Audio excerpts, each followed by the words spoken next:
नमस्कार, बहुत स्वागत है आपका दोस्तों। मैं हूं आपके साथ कीर्तिवान सिंह।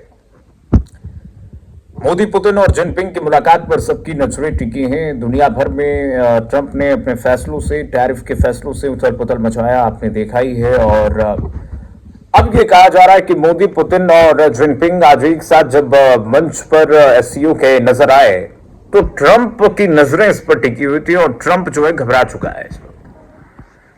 और जिनपिंग की मुलाकात पर पूरी दुनिया की नजर इसलिए टिकी हुई है कि आप कहिए 20 जनवरी 2025 को राष्ट्रपति बनने के बाद ट्रंप की हरकतों ने पूरी दुनिया में उथल पुथल मचा रखी है। भारत पर ट्रंप की पॉलिसी क्या है, जरा इस पर अगर नजर डालें। 2 अप्रैल 2025 को ट्रंप ने करीब 100 देशों पर रेसिप्रोकल टैरिफ का ऐलान किया। इसमें 25% टैरिफ के साथ भारत का भी नाम था। और 7 अगस्त को ट्रंप ने 25% टैरिफ लागू कर दिया। 27 अगस्त को रूस से तेल खरीदने की वजह से 25% पेनाल्टी टैरिफ लगा दिया गया। ट्रंप प्रशासन यह कहता है, भारत ने इसे अन्यायपूर्ण बताया। और इसके अलावा ट्रंप भारत पाकिस्तान में सीज फायर का भी क्रेडिट लेता रहा। करीब कई बार, हजारों बार तो ट्रंप ने कह दिया कि भाई हमने सीज फायर करा है, और जबकि भारत इसे साफ इनकार करता रहा। संसद में खुद प्रधानमंत्री ने कहा कि हम पर कोई दबाव नहीं था, हमने सीज फायर ट्रंप के दबाव में नहीं किया। नाम नहीं लिया प्रधानमंत्री नरेंद्र मोदी ने। अब देखिए चीन पर ट्रंप की पॉलिसी देखिए जरा, दोगलापंथी देखिए जरा। ट्रंप ने शुरुआत में 145% ट्रंप लगाया, टैरिफ लगाया। जवाब में, क्योंकि ट्रंप और टैरिफ एक ही हो गया है, तो ट्रंप और टैरिफ आप इसमें अंतर नहीं मान सकते, इसलिए ट्रंप भी कह सकते हैं, टैरिफ भी कह सकते हैं। जवाब में चीन ने 125% टैरिफ लगा दिया उल्टा। इसके बाद ट्रंप नरम पड़ गया और 90 दिनों के लिए 2 बार टैरिफ ट्रंप टाल चुका है चीन पर। जान गया कि यह नीति तो चीन पर नहीं लागू होगी। हालांकि ट्रंप लगातार चीन पर 100% टैरिफ लगाने और तबाह करने की धमकी देता रहा है। रूस पर ट्रंप की पॉलिसी क्या है, जरा वो भी जानिए। अपने चुनावी कैंपेन में ट्रंप ने रूस यूक्रेन युद्ध खत्म कराने का वादा किया था। वो इसकी कोशिश में लगा है कि इसी सिलसिले में उन्होंने अलास्का में पुतिन से मीटिंग भी की है। और हालांकि ट्रंप ने अभी तक रूस से कोई आर्थिक प्रतिबंध नहीं हटाया है, साथ ही रूस से तेल खरीदने वाले देशों पर पेनाल्टी टैरिफ भी लगा रहा है। पिछले कुछ दशकों में अमेरिका लगातार भारत को अपने साथ जोड़कर चीन का मुकाबला करना चाहता था, लेकिन ट्रंप ने अचानक भारत पर 50% टैरिफ लगा दिया, जिससे मोदी सरकार हैरान रह गई और जिनपिंग की ओर रुख करना शुरू कर दिया। अमेरिकी think tank Carnegie Endowment for International Peace के विशेषज्ञ एश्ले टैलिंस ने तंज कसा इस पर, कहा कि ट्रंप असली शांति दूत निकले, जिन्होंने भारत और चीन को करीब ला दिया है, क्योंकि उन्होंने भारत को दुश्मन की तरह ट्वीट किया। ट्रंप के टैरिफ के जवाब में भारत, रूस और चीन के साथ एक साथ आने से दुनिया की 3 बड़ी सैन्य और आर्थिक ताकतें एक साथ नजर आ जाएंगे। इसलिए एससीओ जैसे छोटे ऑर्गेनाइजेशन के समिट पर दुनिया समेत अमेरिका की पूरी नजरें टिकी हुई हैं। अब सवाल यह है कि मोदी, पुतिन और जिनपिंग के एक साथ खड़े होने के मायने क्या हैं। तो देखिए, ओआरएफ में स्ट्रैटेजिक स्टडीज प्रोग्राम के डिप्टी डायरेक्टर विवेक मिश्रा कहते हैं कि तीनों देशों के लीडर्स का मिलना मुख्य रूप से फोटो ऑप्टिक्स और रणनीतिक डिप्लोमेसी है। हालांकि बड़े संगठनों, बड़े गठबंधनों की शुरुआत ऐसे ही होती है।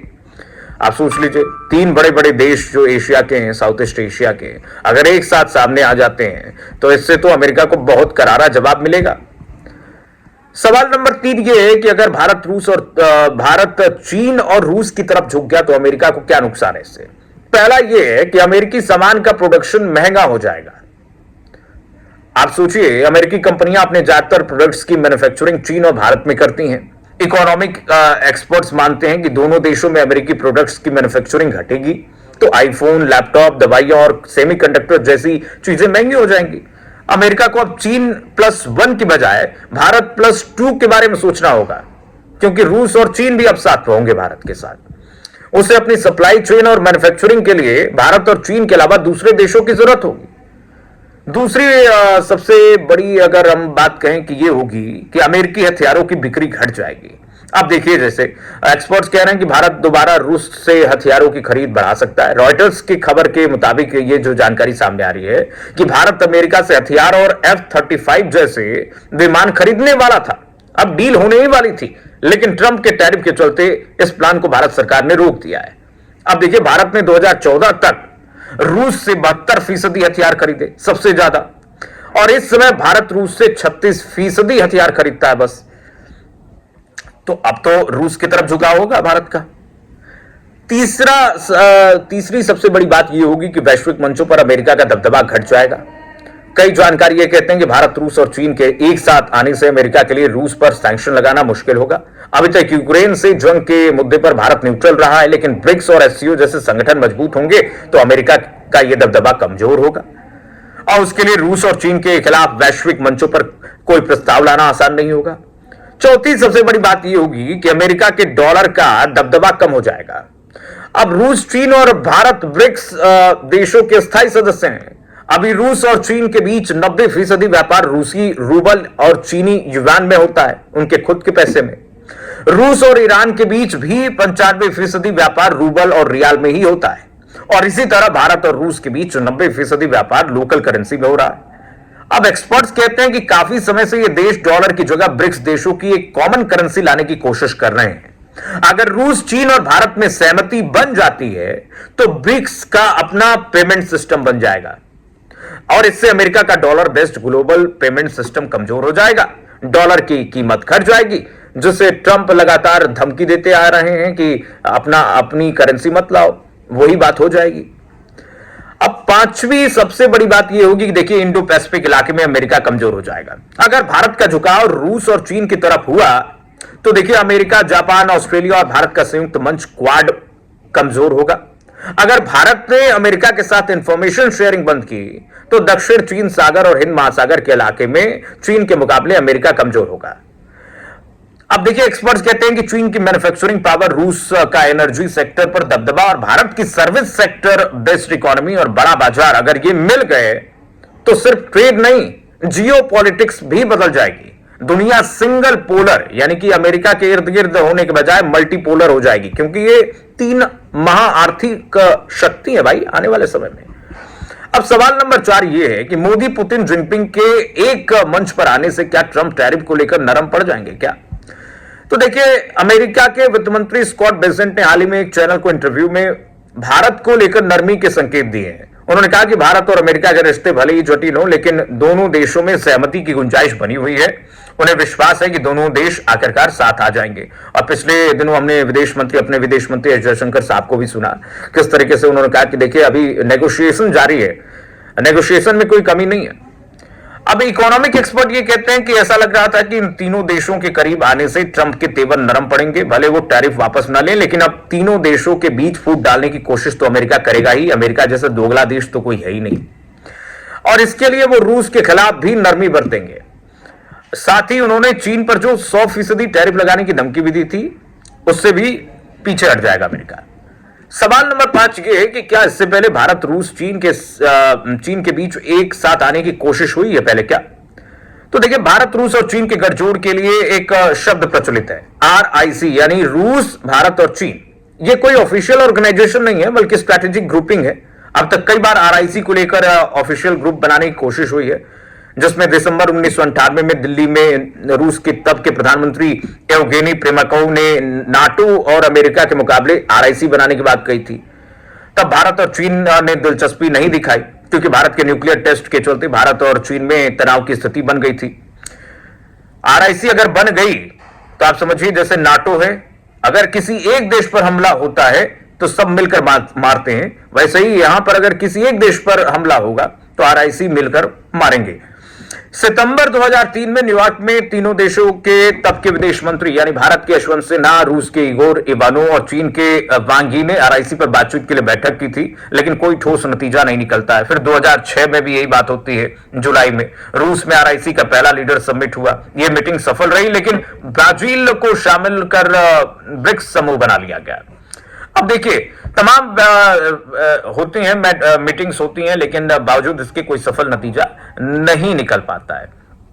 सवाल नंबर 6 ये है कि मोदी, पुतिन और जिनपिंग का साथ आना सिर्फ फोटो ऑप्टिक्स है क्या, या नाटो जैसा कोई ठोस संगठन गठबंधन बनेगा? ओआरएफ में देखिए, स्ट्रेटेजिक स्टडी प्रोग्राम के जो डिप्टी डायरेक्टर है विवेक मिश्रा, वो सार्वजनिक रूप से कह रहे हैं कि तीनों देशों के लीडर्स का मिलना मुख्य रूप से फोटो ऑप्टिक्स और रणनीतिक डिप्लोमेसी ही है, जो ग्लोबल साउथ की यूनिटी दिखाने और ट्रंप की नीतियों का मुकाबला करने के लिए आरआईसी औपचारिक सैन्य गठबंधन के बजाय सिर्फ सलाहकार मंच था। एससीओ और आरआईसी को एकजुटता दिखाने के लिए इस्तेमाल किया जा रहा है। यह दिखावा है कि तीनों देश एकजुट हैं, लेकिन कोई ठोस सैन्य प्रतिबद्धता नहीं है। जबकि 1949 में बना नाटो एक औपचारिक सैन्य गठबंधन है। इसके 32 सदस्य देशों में से किसी पर हमला होता है तो बाकी देशों पर भी हमला माना जाता है। नाटो की ज्वाइंट मिलिट्री कमांड है, मिलिट्री एक्सरसाइज से लेकर न्यूक्लियर शेयरिंग तक होती है, और यहां पर तो तीनों देश एक दूसरे से आगे निकलने की कोशिश करते हैं। चीन की दोगली नीति आप जानते ही हैं, कैसे पाकिस्तान का साथ देता है और पूरे देश को, भारत को घेरने की कोशिश में लगा रहता है। अभी गलवान वाला जो हिंसा हुआ उसके बाद तो तीखा, एक तरीके से कहिए कि दोनों देशों के रिश्ते तीखे हो गए थे।